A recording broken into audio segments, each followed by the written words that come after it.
নমস্কার বন্ধুরা, আজ আমি একটা নিরামিষ রান্না করব, আপনাদের সঙ্গে শেয়ার করছি। সেটা আলু আর সয়াবিন ডাল দিয়ে বড়া করেছি, পেস্ট করে নিয়ে আমি বড়া করেছি।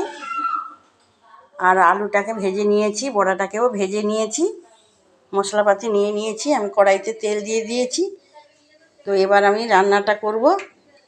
গ্যাসটা বাড়ালাম, একটু চিনি দিয়ে দিলাম, আমি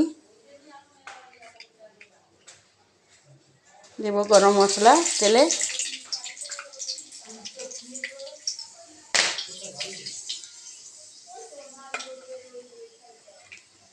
এবার একটা মশলা আমি হলুদ, লঙ্কা, ধনে গুঁড়ো, জিরে গুঁড়ো সব একসঙ্গে আমি জলে গুলিয়ে নিয়েছি।